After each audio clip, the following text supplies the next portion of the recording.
मुझो मुस्तफा पाक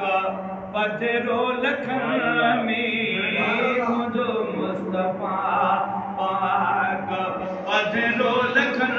में जी गुल गुलाबी आसमानों गुलन में मुझो मुस्तफा पाक पथरो लखन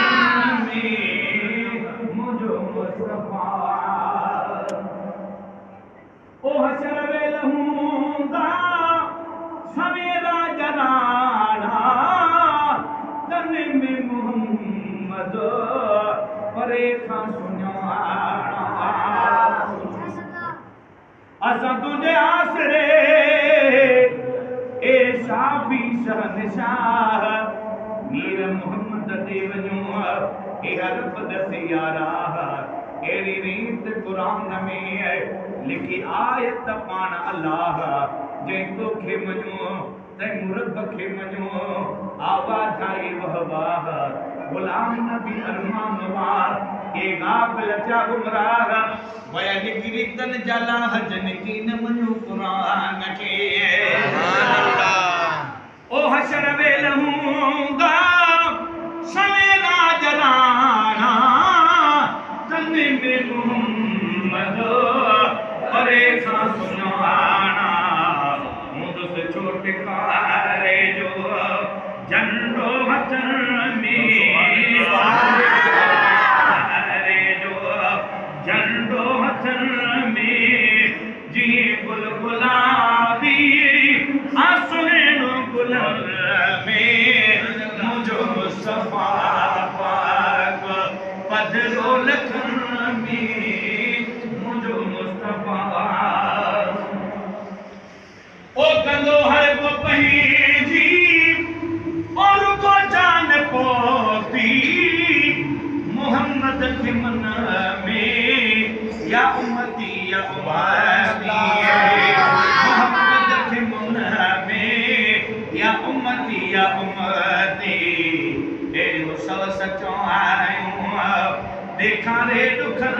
में जी गुल गुलाबी आसमानो गुलन में मुझो मुस्तफा पाक पथरो लखन में मुझो मुस्तफा ऐडो लावन दुखने जी का परवाह नाहे ज़ईफ़न जो ज़ामिनो दीदो राह ठाहे ज़ईफ़न जो ज़ामिनो दीदो राह ठाहे पर असां तुझे आसरे ए सभिनी जा साईं मेरे धिकारो मथां तूं बिन भुलाई गुलाम नबी पदकार जूं शलब जूं बख्शाई फकीरन जे हालत को फज़ल फरमाई अगे को आई खातन जो तू खैर ख्वाह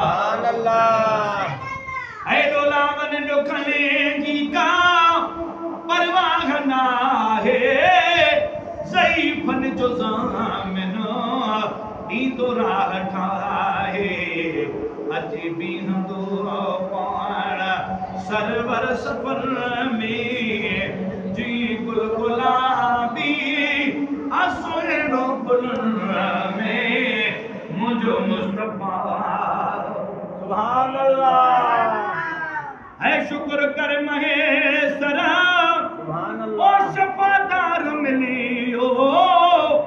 पक्को साथ दीदड़ो वफादार मिलियो पक्को साथ दीदड़ो वफादार मिलियो गुलाम नबी थी खुशी हर वतन में गुलाम नबी थी खुशी हर वतन में जी गुल गुलाबी आसमानो गुलन में छिनी दोस्तना जनी जात चाहे मिलन मोहम्मद ता मोहम्मद है छिनी दोस्तना तो